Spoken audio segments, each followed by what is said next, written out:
culture of arts, how you got passionate. Like where I come from, people are into sports more, so a lot of kids would play cricket or football or things like that. Say that we have a comparative advantage in performing arts. It's something that's all around us. Traditionally, a lot of our tribes and everything incorporate music, dance, etc. in terms of how the big vision for the Indigen Group is to have venue where performing arts activities take place. I see that you are launching this Ayjunt platform, which I think has been out.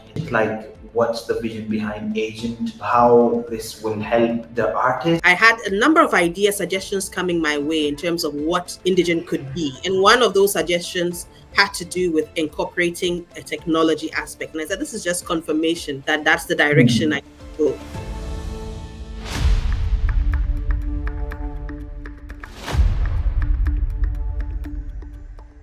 Welcome to OneKode Lounge, Vako.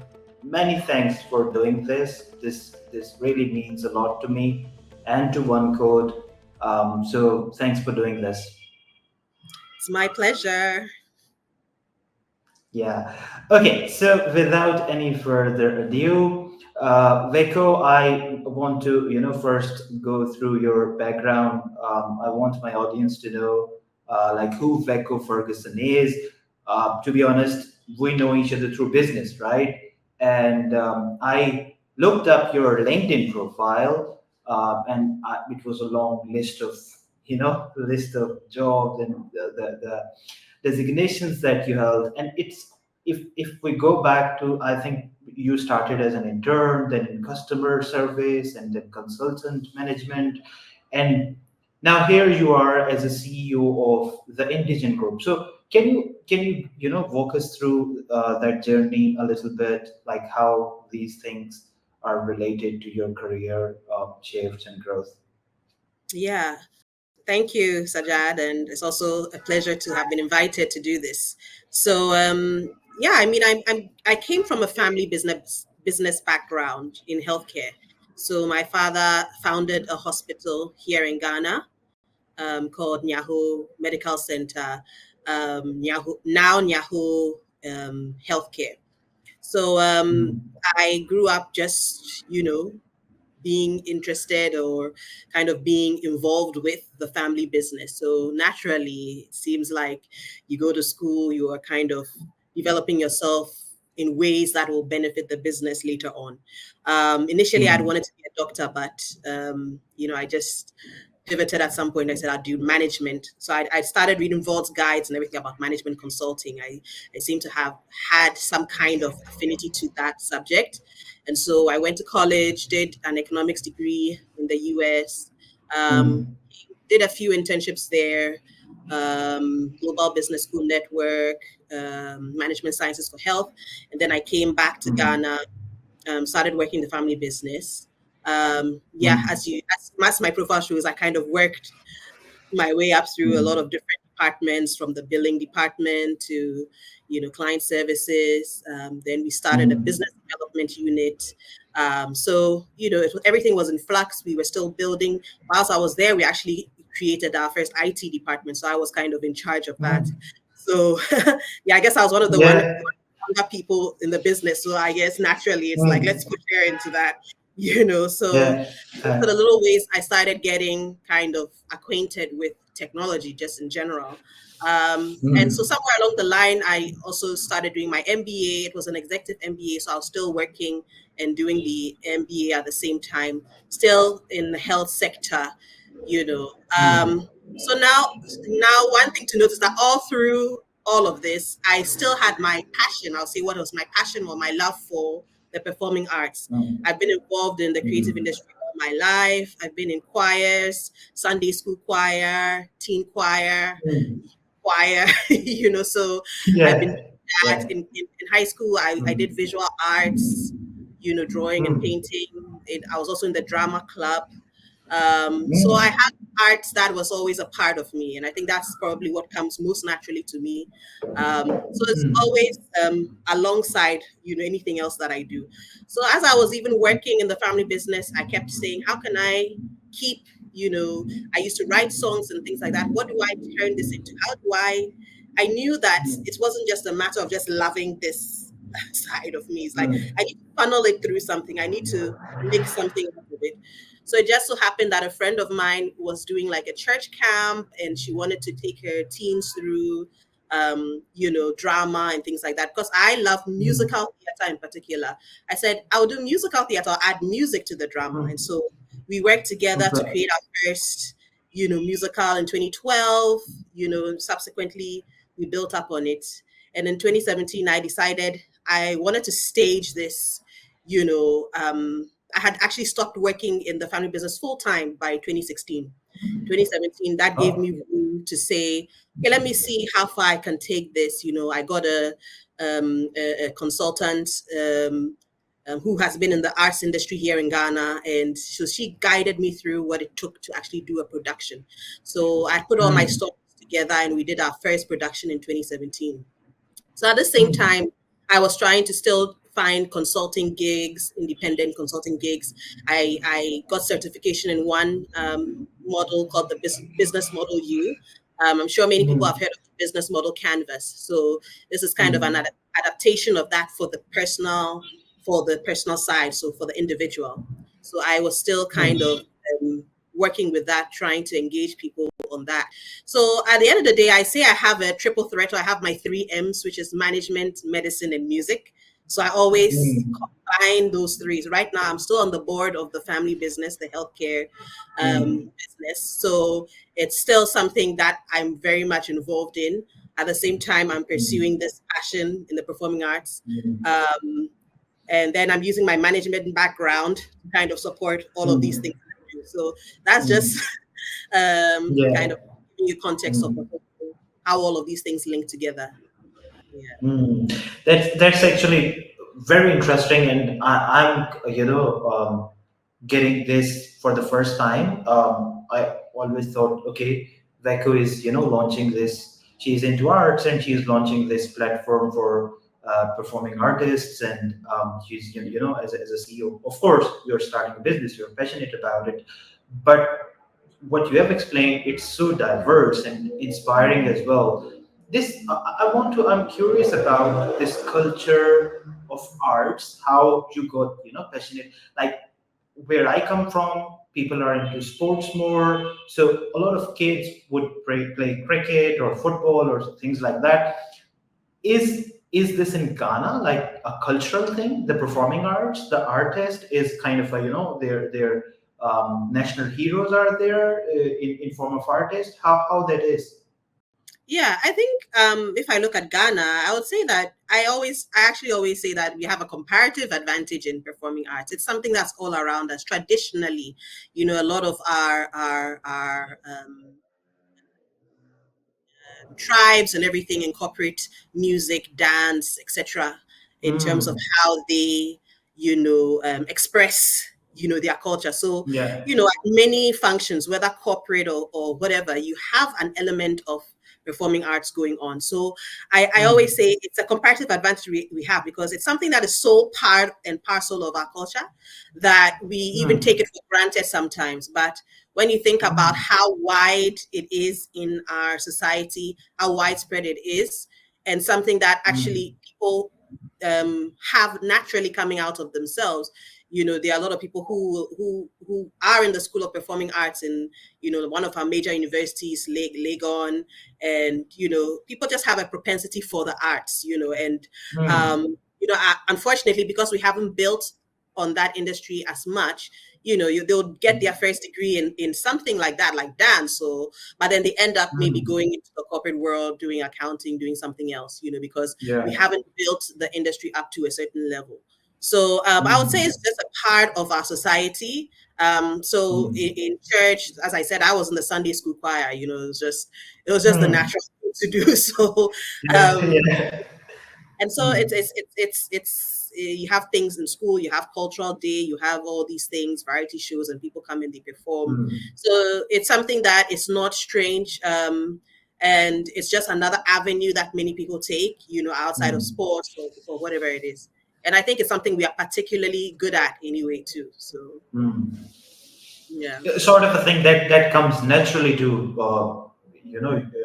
the people in Guyana. Sorry, Ghana. That was the mistake I think I made it in our first meeting as well. And this is for my audience. I have been telling this to other people in Ghana as well. That a few months ago I didn't know the difference between Guyana and Ghana, but now I I know. know. I know much. Yeah, I know much. I've been connected to with you and a few more people from Ghana. They are very inspiring. So okay, now coming back to the performing arts, the Indigen Group. What's the vision? Like you started this. I know agent would be like first of many things, or maybe not the first thing. Can you go a little bit about the Indigen Group? Like, what's the vision of this behind this company? Where do you want to take this, and how is it going? Yeah. So when I think of the Indigen Group, I think about what inspired me. And, I studied in the States, the United States of America, as I mentioned. And so, there are places like the Kennedy Center. I always used to look up to. It's like a center, just completely for the arts. You go there on any given day, there's so many things going on Mm, regarding the arts, whether free or paid. And it's just mm, a melting pot of just artistic, mm. activity. So Yeah. I've been there for some. I'd gone to see some shows there. I even volunteered there at some point, and I was like, why can't Ghana have something like this? Have Mm, a center that is completely dedicated to the arts. I mean, we have mm, venues right now like the National Theatre where arts activities do go on, but it is mm, they are few and far between. If I can't really count the number of them on one hand. Like mm, institutions we have like that. So I always mm, say I'm the sort of person, if I had been given the opportunity, if as a child, if we had the culture where you have theaters, you have centers, and you can go see mm, a show. I would probably be there every weekend, seeing a show. mm, But we mm. just didn't Yeah. have that. So, right now it's Mm, starting more as a group of people coming together to do productions from time to time. But the mm, grand vision is to actually have a center for the performing arts. And it mm. again, it will engage so many other players in the industry, not just us. That's really good. And in terms of you are now, I see that you're mixing this with technology as well. And in today's world, any industry that we are working with, we prefer to have this the flavor of technology to make it efficient, make it better. I see that you are launching this agent platform, which I think has been out in September. Um, so what's can you talk about agent? Like what's the vision behind agent? How this will help the artists and people in Ghana to have such platform easily available for them. Yeah. Funny enough, I was just thinking today that I probably had a dream or something at some point. I think it was during COVID time because, obviously everything shut down during COVID, especially performing arts. You couldn't do Mm, shows, so people mm, didn't come together in the same way during COVID. So it's like, if you are in the performing arts, how do you continue to carry out your craft at a time like that? And I think I was thinking mm, through things at the time, and I knew I needed to have a tech component to what I did. mm, And I think I had a vision of something, but it wasn't clear how exactly to do that. So in mm, 2020, we did stage a show, but we staged it virtually. So we the mm, performers, we used proper COVID protocols, etc. mm, And we had an outdoor kind of production that we streamed online later. So we had mm, that, and so that was one way to see how do we still provide performing arts services, um, even when mm. people can't meet together physically in one space. So it had Yeah. gotten me to start thinking about that, but I always knew there was more. So it just so happened that last Mm, year, I had reached a juncture in time. By the end of mm, 2022, I'd done a 5-year anniversary kind of concert, just dedicated to the performing arts, and we called it the musical theater concert. And so it's like, what is the Oh. next level for Indigen Group? What's the next thing? Because, there's so many barriers that still exist when it comes to just traditional performing arts. But we like the passion is still there. Like we want to keep going. How do we keep going in a logical, progressive way that makes sense, that is profitable? So I actually was fortunate enough to take part in an accelerator, a faith-based accelerator actually, and they are based in South Africa, called Trigger Ventures. And that opportunity just came, just by grace. I wasn't really looking for it, but it kind of came my way.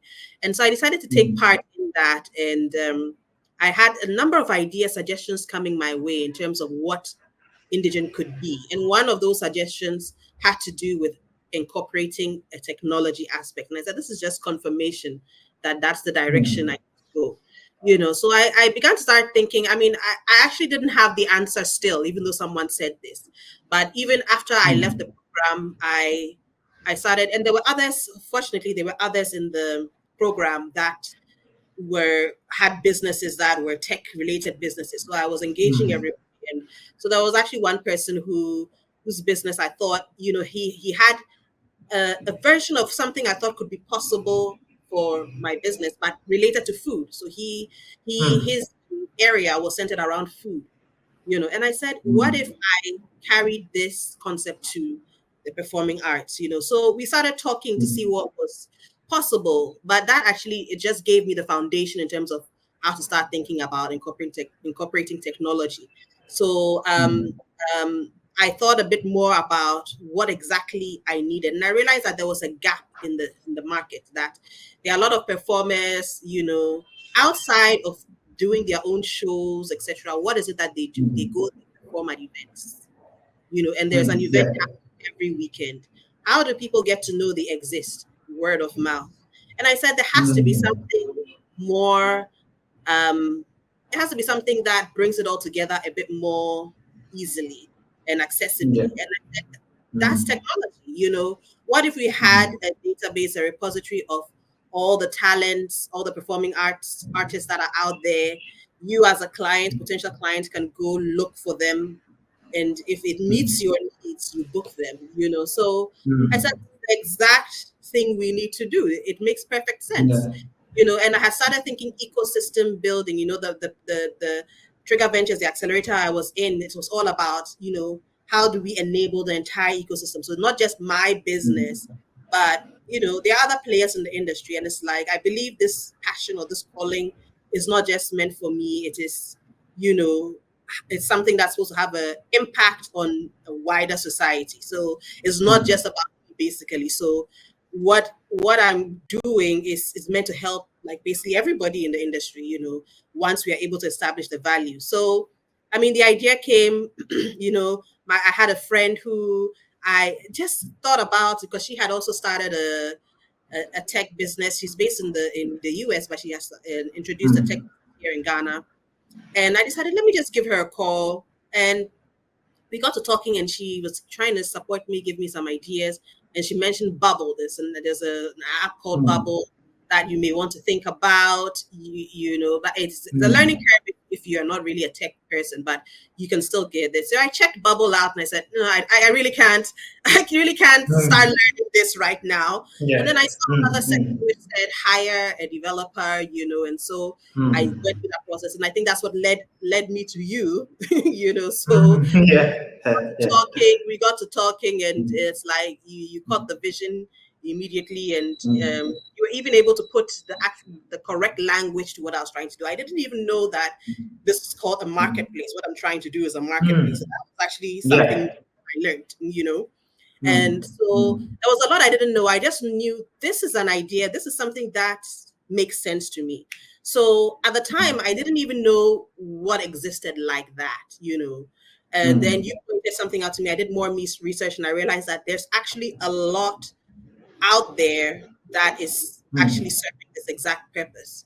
Just that it's not based in Africa. It exists in Europe. It exists in America. It exists, but we are not finding things like that exist here in Ghana or Africa. So I was like, unique opportunity. Here we go.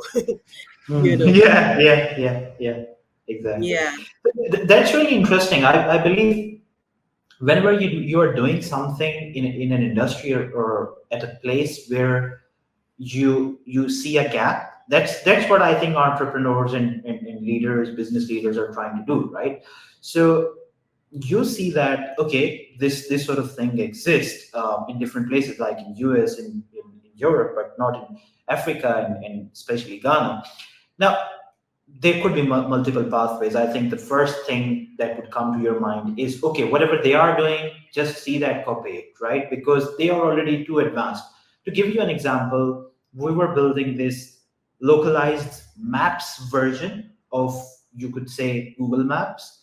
Now, Google Maps is way ahead of us, right? They've started it 15 years ago. Now they are a big giant company. We cannot compete with them. Even here, local people are using Google Maps rather than a localized version, though the localized version may be more efficient, giving more native kind of data. So the first thing we would do, okay, they have already achieved it, learn from them. And then wherever we can innovate after the initial success, innovate, right? So what I want to know is, what's your vision? What's your path for agent? Like, you want to go on a path where you see, okay, this is this model or this thing going in this way has succeeded in Europe, in US, so we are going to copy that, or you have a different path where you say, okay, no, we will have our own journey, we will innovate, we will, bring, as you are in creative industry, you would, I think, be more creative than us. We are just mere mortal technical person people, right? So what's your take on that? Yeah, I mean, I'm all for, not reinventing the wheel. Like, if something actually Yeah. exists, so I have gone to explore some of these already existing platforms. It's given me ideas in terms of what we need to do. But at the same time, you realize that every environment is different. So how do you customize things for your environment? So I believe Mm. it's kind of a mixture of bringing both worlds together. We've had a stakeholder meeting, working group, and we've tried to source ideas from people. Obviously, we'll make our own evaluation at the end of the day, but it's good to kind of see what is the thinking within your market. Do I just copy and paste into my market? Does it work that way, or do I need Mm. to kind of adapt it?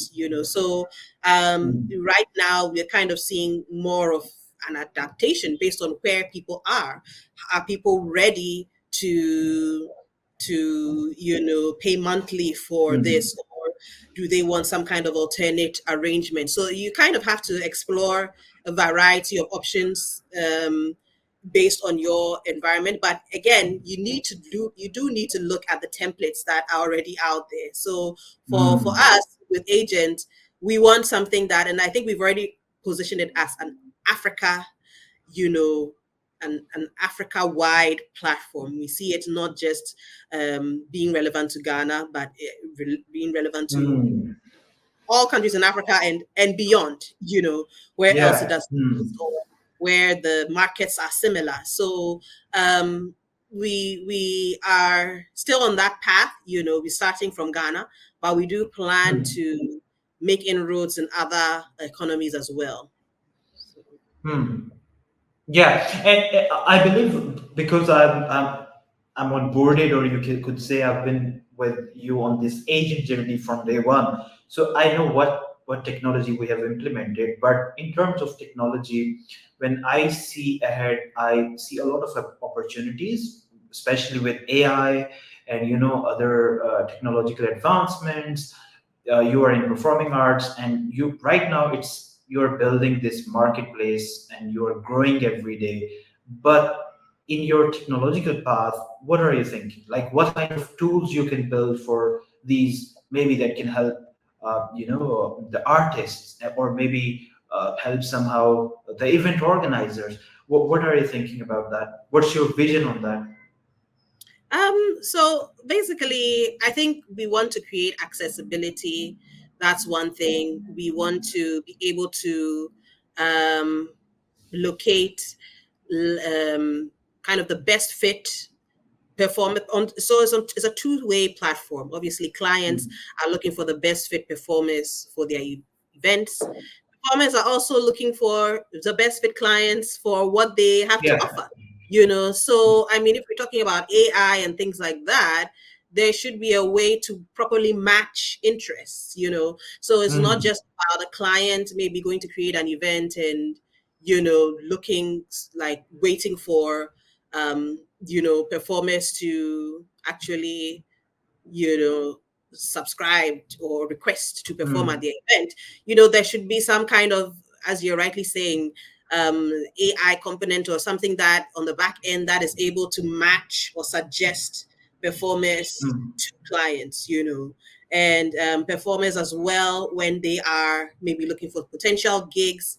That suggestion Mm. can also come the reverse way to them, you know. So anything that makes, I know we're in the digital age, so anything that shortens the time to make a decision, I think Mm. that's what people are looking for. I think it's something that's just a click of a button. You don't need to Mm. know someone who knows someone.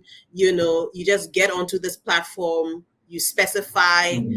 what you're looking for, and there should be a way to generate, you know, all the possible, you know, answers for that, you know. So I know that Mm. this platform works to scale, so that's really what Yeah. is top of mind right now, that how do we get as many people onto this platform as possible, both from the client side and the performer side. And I know that Mm. with that scale, you know, we can get that kind of big data that helps some of these things come together, you know. That's amazing. That's amazing. Actually, I was coming to this data part, and you put it yourself. That's amazing on your part, because that's kind of a thing which a lot of technical people are familiar with. A lot of people would come to me. A lot of founders would come to me, and they say, "Okay, we want AI from day one. We need something related to artificial intelligence." It doesn't make sense at that point, right? You don't have the data. You don't have anything. What do you want to? Right now, I think your approach is good enough to get enough people on the platform, on this marketplace, and then take it from there. Okay, that's good. I think this is not only for people of Ghana, young entrepreneurs, or anybody who wants to start their journey as an entrepreneur or start their business. Um, they say that all of these things, they come together at the end because of all the reasons and things that happen in our lives. Now you're at this place, you seem very clear about what you are trying to achieve, what you are doing. You seem to have that clarity. So what your message for young entrepreneurs or anybody, what kind of challenges that you have faced or facing with the Indigen Group and your vision that you can, shed a light on, so can be inspiring for someone? Yeah, I think, I mean, it sounds like I'm pretty sure what I'm doing now, but it hasn't always been the case. So, you know, I think, and it's only time. Is what will really kind of help you zone in on what works, you know. And I think your experience on the ground. So to young entrepreneurs, I think the message is really just to keep, you know, pursuing, steady your field, you know, Mm. keep pursuing what you are pursuing, but be prepared to pivot if you need to. You know, Mm. I grew up in a very standard, traditional um, business setting, in the sense that, you know, you're in business to make money, or you have to Mm. you have to gain the resources that help you to do more things, you know. So Yeah. you can't do things and not know where that income is coming from, you know. It may Mm. be a bright idea, it may be a very nice idea, but how is it making money? Because you need those resources to then continue to build upon your business. So if Mm. you need to pivot at some point, so that you can find a more viable way of making money and then get back to some other activity, then I think Mm. that's important. And you must be honest with yourself, you know your limitations, know what you do very well, but know your limitations, because we don't know it all, you know. I mean, we might Mm. be we might be like tech gurus, we might be completely great at tech, Mm. but we may be lacking Mm. some industry knowledge, you know. Tech is usually just is an enabler to so many other industries. So, you know, if it if it's a healthcare industry that this tech is enabling for, you know, what do I know Mm. about healthcare? What do I need to know? because having that industry knowledge as well is what, when the two merge together, I think is what, you know, creates the success. So yeah, Mm, do a lot of self-reflection, especially as a leader, as entrepreneur, whether you're leading yourself or leading others. mm, It's important to be realistic about what is possible or not possible at any given time, you know. mm. Yeah, that's really really good. And in terms of like your journey with the Indigen Group, I can relate to that as well because this worry of where your next check is coming from is very real, right? And when you are, for example, you're pivoted or you talked about getting pivot somewhere, that's good, that gives you stabilization. But with entrepreneurs and with with this uncertainty where you said that you need to know where the money is coming from, right? Mhm. And that is where a lot of us and a lot of fellow entrepreneurs, they worry too much. A lot of potential leaders or business person, they don't go with their dreams. Now, what kind of struggle did you have with Agent, with the Indigen Group, and how did you came over that? Yeah, so yeah, with the Indigen Group, we started.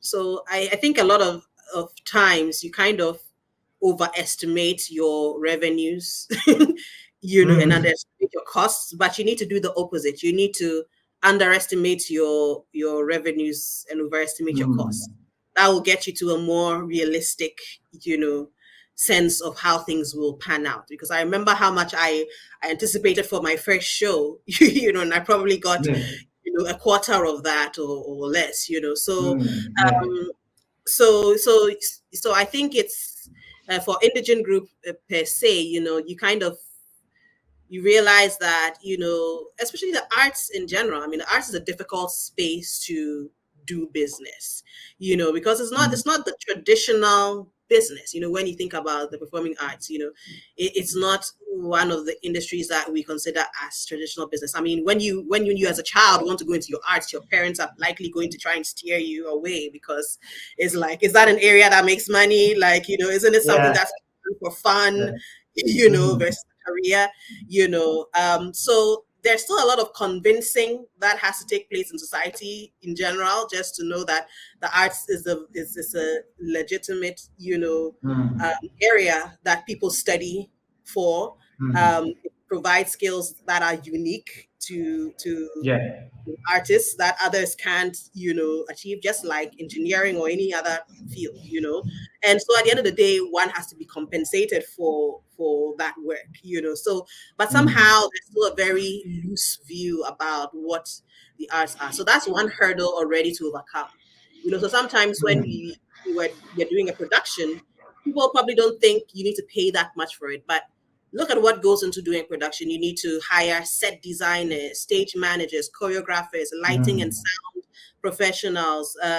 You need to do so much media work, tours, radio mm, stations, billboards, newspaper ads, etc., just to even market your production. So at the end of the day, you need to get the returns for all of that.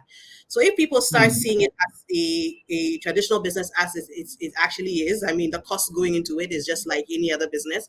I think then the mindset of it needs to be paid for comes in. So I think we have kind of suffered that fate of, people just are the appetite for paying, for the mm, arts yeah, it's not mm, there, it's not where mm, it needs to be. So you tried it first year, so you anticipated better the next year, it's the same thing the next year, you know so so I think for us, this is where, we needed to see. And so this is what brings the conversation also of for profit or non-profit, and what makes sense, mm, where you are. In the UK, I look at people like Andrew Lloyd Webber, who has been one of my inspirations. He has mm, his the really useful group, and he's been able to do performing arts successfully on a for-profit basis. But when you go to the mm, US, you see that a lot of the shows, production companies are running as non-profits. So that is an area mm, that I'm still trying to figure out when it comes to Ghana. What makes more mm, sense in Ghana? Is it as a for-profit or non-profit? I think I got some ideas again through this mm, accelerator. And so I Mm, decided that the Indigen Group eventually is actually going to um, convert in a way to a non-profit. And this is why I mm, still wanted to hold a for-profit arm, and that's why initiatives like Ayjunt have come in. So right now, I'm mm, just kind of trying to balance, the different sides, potential sides of the business, as to what makes mm, sense for each thing. Because at the end of the day, you need that funding, but is that funding going to come from ticket sales, or is it going to come from mm. donations? So Yeah. these are things that we are still exploring, and we are on course. We're on the journey. You know. Yeah. The journey is important. Yeah. Right. I believe you shared there some great stories, and one thing that I always ask of people, or especially people who are in business and they are leaders, they struggle day in, day out, and their stories are always inspiring someone, right? And you mentioned I made the same mistake. I see a lot of people around me make the same mistake. Their expectations of doing things for the first time, whether it's in business, in arts, or wherever it is. Okay, I'll go first time out and I will nail it, right? I will get it done and it will be perfect. And when the expectations throw something back at you that is, like you mentioned, the quarter of what you were expecting. And I believe the difference between someone who is going to succeed or who is successful is keep going or whether giving up, right? You mentioned like 3 attempts or 4 attempts or even more attempts. So how that resilience come, or where that resilience come from? I mean, resilience is essential to being an entrepreneur because you are not being nobody is on your back trying to get you to do a job. You have to be on your own back. If you are in a Mm, corporate, you have the boss, there's somebody who's constantly mm, like making sure you've done that work, like kind of, pushing you yeah. towards different assignments. But in an Mm, entrepreneurship situation, you are your own boss, you're your own employee, you're mm, everything to yourself, as yeah. you're Yeah. starting. So Mm, you need to wake up every day, have your plan, your agenda, um, and keep going at that every day. So the resilience, I think, really comes from, I mean, why do you keep going? Why don't you stop? I think because it has to come from something inside of you. You must have had a reason why you chose entrepreneurship versus something mm, else. For me, it mm, is for me is just, this is what I was born to do. This is my mm, passion. This is my lifelong work. I see it as, a calling in a way. So, um, in as much as I do this, and in this year it fails, it's not enough incentive to let me stop. Because there's yeah. something more. There's something more that's driving me, and that is Mm, to create that change in my society through this way, and something that I think I'm specifically called to do. So there has to be, you have to know your why as an entrepreneur, mm, what is it that is driving you, yeah. um, to do this and to do it in this way, as an Mm, entrepreneur. So I think those are questions to ask, but resilience is absolutely important to keep going. mm, Because if I was a management consulting in KPMG or PricewaterhouseCoopers, if things don't mm, work out, somebody else is worrying about that. So mm. so or I can just move to another job or something like that. But Mm, as an entrepreneur, you have to have that resilience, yeah. because you put everything aside to do this. So yeah, you have to just question yourself on why is it that you do what you do every day. Yeah, Just yeah. I think that's really the why that you mentioned. That's really important because without that, I believe it's not worth it, right? And Mhm. it will be. I can't think of someone doing that for a very long period of time if they don't have their why figured out. If they Yeah. are just doing it for, okay, I want to earn more money. My goal is to earn this, as you were saying about the revenues, then it becomes very difficult. Hmm. And I believe this resilience thing and this, um, doing things out of the box, as a lot of entrepreneurs are doing. You mentioned like the arts, maybe it's not giving you or not paying you that much money, the kind of culture you are in, and you're everybody is, saying you don't have to do this. Maybe you can do, go into other business or start, maybe go to medical school or do something else because that will help you better. And for a kid or anyone who is, who is in teens and very young, it's very difficult for them to figure this out, especially when this kind of support system is not around. So what would be your message to them, especially when we are talking about the performing arts and being an artist in a society and in an economy where it's not very profitable? Hmm. Yeah, I mean, this is a tough one because Yeah. yeah, I mean, it's like, we know that those around you also are just, you're thinking also about your welfare. So it's not coming from a bad Mm, place; it's also coming from a good place. Um, it's a little bit of this, a little bit of that. I mm, think one thing I would encourage is stay true to yourself, because nobody knows you better than you do. So yeah. understand what it is that is calling you to this area. you know um Mm, and I keep saying that it's all about time, right? um mm, you know as long as you know that maybe this is where you need to be, this is where you always mm, want to be. Like, it doesn't mean um that if you don't do it now, for instance, that mm, you would never do it. So there are different mm, pathways. So if you need to build some other school skills in other areas, or if you need to build resources in other areas before diving there, like, mm, feel free to do so. I mean, it's you are not bound by time. So yeah. um I would just advise that don't lose that why. Don't lose what is calling you to that area. Don't let anybody kind of change your mindset about why this is important to you. But at the same time, be Mm, practical about the steps you take to get there. You want to position yourself in a place that you have a strong footing. yeah. And sometimes that may mean going in another direction, a seemingly opposite direction, and then coming back to this. Or it could Mm, be taking small steps in this area whilst doing something else, or it could be putting mm, the whole heart and soul, diving in straight away.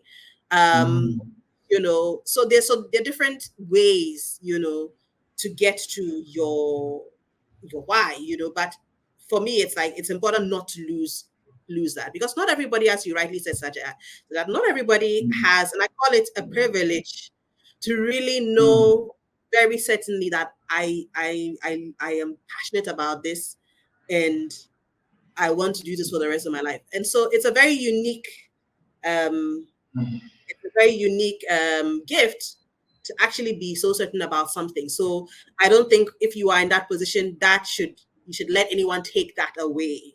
So mm. Yeah, for me, it's yeah. important to preserve uh, that calling, or that why, or that thing that makes you Mm, very, like, passionate about a certain area. you know mm.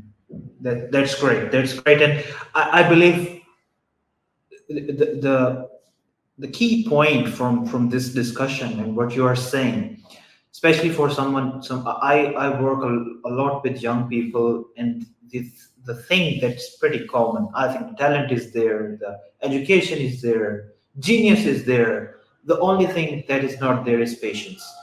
And mm, I always tell them that the time is with you, not against you. And I believe when I was younger, or maybe you can relate as well. When we were younger, we wanted things very quickly. Maybe that's how, it's built in our psyche.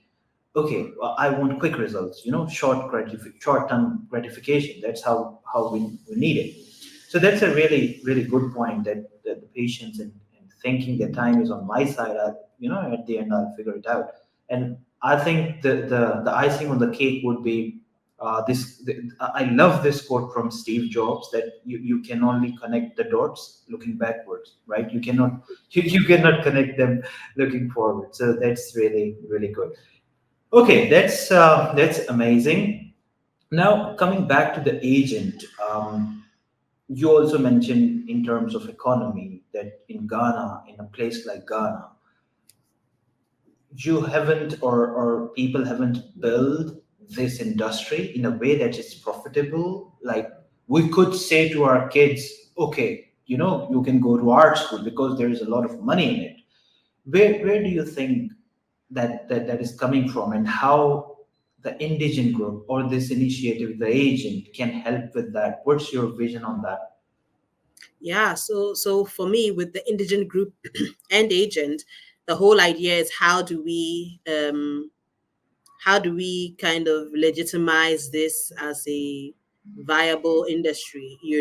How do we institutionalize it? How do we create the structures that are similar to any other formal business? Because it's all very informal Mm, right now, and so um, the only way for people to start taking this area seriously, and I mean all raised to parents who again are doing what they think best when they try to yeah. dissuade their children from going in that area, because they are not seeing the signs of maturity for this industry. Mm, So this is what Indigen Group and agents are trying to do. Like, how do we create the structures that would enable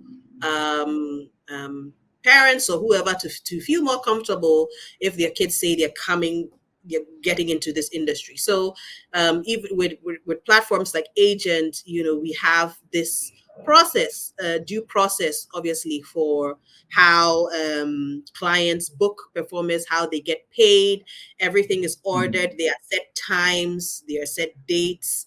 So we want to have those guarantees in place, because one of the things performing artists complain about is that they could go do a show, then they start having to mm. chase clients for their money after the show, and that money is not coming, and they never Yeah. have that money at the end of the day. How do we put structures in place such that that level of informality and that level of um, you know just not. Ease of doing the business. Yes. How do Yeah. we Mm, kind of put the structures in place around that? So these are some of the things that mm, Agent is trying to do. The Indigen Group also, trying the long-term vision to be a center, to be an academy, all these things, mm. where funding is coming in from various sources on a consistent basis, so that you can actually plan activities centered around building and developing the talent, placing them in viable companies, etc. That all these things take place, which kind of legitimize this area, you know.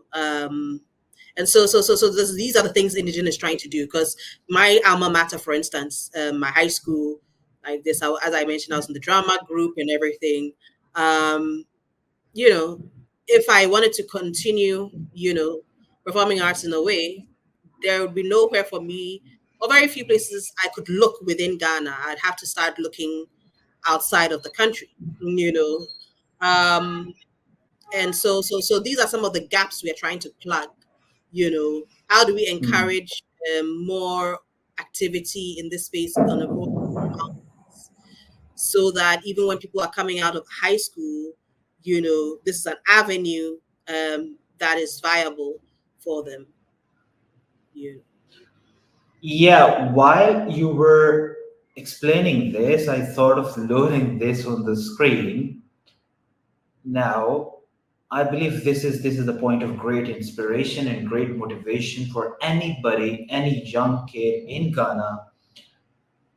Tell me, let's say I'm in my teens and I know how to play guitar, or I'm a jazz player. I want to earn money out of it, right? And of course, people around me are telling me, don't do this, there is no money in it. Tell me how using Agent, this platform here, how easy is it to, um, start earning money? Yeah, I mean, it's basically, you see the login sign up buttons is literally just clicking on those, sign up, create an account as a performer. The requirements are so simple. You've obviously been doing this, you've been playing your guitar, you may have some videos. Upload some of those videos. Let us see what you actually do. You know, Mm. um, Put down your charge, when are you available? Put a great picture of yourself out there, so that a Yeah. client coming in looks at your profile and says, I'd love to have this person for this birthday party I'm having for my teen. It is really just a click of a button sort of situation. There's nothing more you need to do. Use Mm. your computer, upload a good video, upload a good photo, put in your availability, put in your pricing, and you are set to go. It's basically as simple as that. And on the other Mm. side, the client also creates an account, is Mm. able to browse the you and other people who are on there. When the client actually wants to book you, they go onto your page. They put in details for their event. You accept or reject, the event based on your availability or any other reason, and it becomes clear to both parties. The client continues to look for a suitable candidate.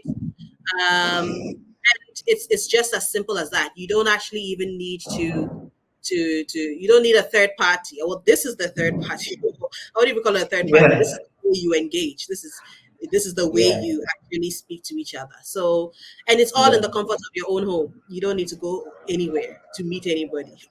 So it's Yeah. just Yeah. simple as that. Yeah. Great demonstration, Vako. Great demonstration. I like that.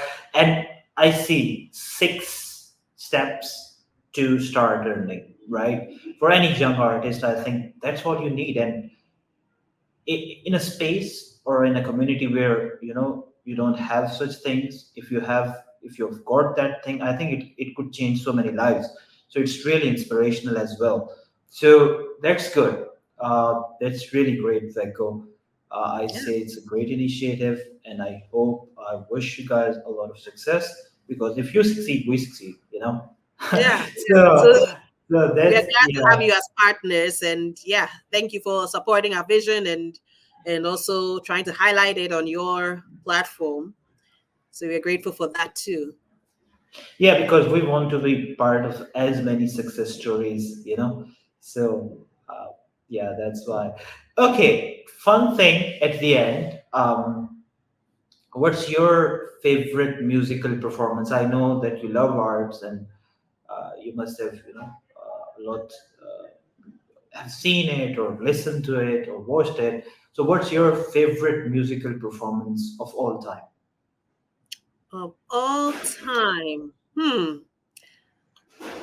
just one It's a performance. tough, it's a tough one. Is a Yeah. tough one.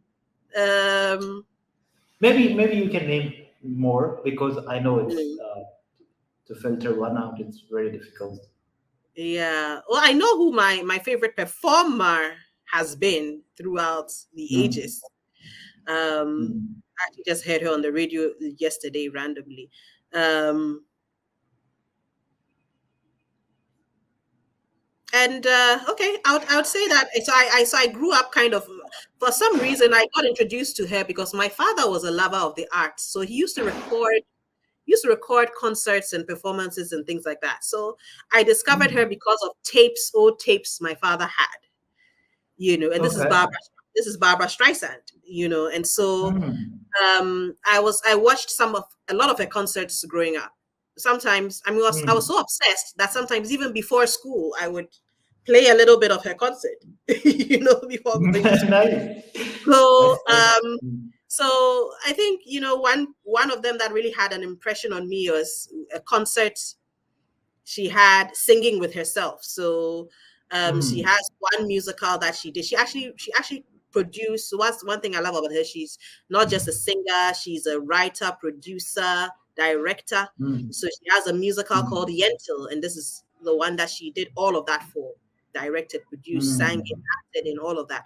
And Mm. so she has a clip from that music. I think is at the very end of the musical. She's singing in the musical, and then on stage she's also singing with Mm. herself, you know. Mm. And and the really the theme of the song actually also aligns with what we were talking about, because it's really about dreams and finding a Yeah. new kind of path, you know. So Mm. um so it's called A Piece of Sky, you know. So that's the song Mm.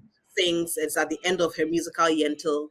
Barbara Streisand, that's the artist, and so that's one of my key Mm. inspirations. Yeah. Sure, sure. We'll put that link, in our podcast and YouTube short. So anybody who wants to see what Vako is referring to, they can go and have a look. By the way, I also need to see this. Uh, Yeah. I'm, I'm not familiar with that because of the region I belong to, and I'm not. To be honest, not an art level person in that way. Yeah. You are like you are way ahead of me. I can't even think of Yeah, and you also within that. tech. So yeah, I can't compete when it comes to Yeah, so yeah, in two different directions. yeah. Okay, perfect. That's good. I again, Vako, thank you for your time. Thank you for being here. At the end, I would give this stage to you. Any advice for entrepreneurs, art lovers, artists, or any advice in general, or any message that you want to leave here? The platform is Yeah. yours. Yeah, I was just thinking about it that I follow this consultant called Victor Cheng, and he always has a series about how to develop gravitas, because he believes Mm, gravitas is one of the most important things as a professional, because you may have all the right ideas, like it could be perfectly sound, but why is it that people choose not to listen to you? Somebody else could say the exact same thing or do the exact same mm, thing that people will listen to. So he has a series or an offering product called How to Develop Gravitas. And gravitas is basically mm, that level of seriousness that you hold, that people want to take you seriously, or people want to listen to you, people want to patronize you. So I would say that you need to see yourself as a brand. Why mm, should people want to take a chance on you? Why should people listen to what you have to say? Why mm. should people invest in your business? So that's Yeah. something called gravitas, which everyone should learn to develop. And so it's great to be a great tech person. It's great to be a great performer. But how do you Mm, become a great professional, a mm, great brand that when you speak, people want to listen? So that's the thing. That's the one thing I was thinking about, that I want people to take away, because you may have all the skills, you may have the brightest ideas, but you have to be able to mm. market yourself in a way that people want to invest in you.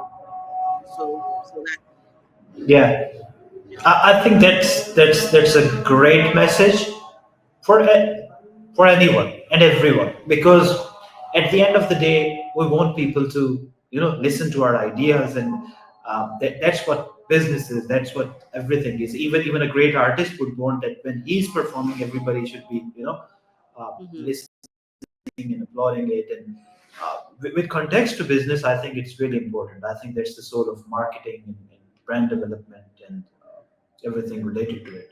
Hmm. So it's been a great discussion talk with you. This is my first virtual podcast experience. If I call it podcast, I've done webinars, live sessions before like this, but I wanted to keep it in podcast category. And it was my first experience, and thanks to you, it was an amazing experience. Vako, thanks for appearing on this. Thanks for your insights. Thanks for your messages. So stay blessed. Have a nice day. Thank you. Thank you too.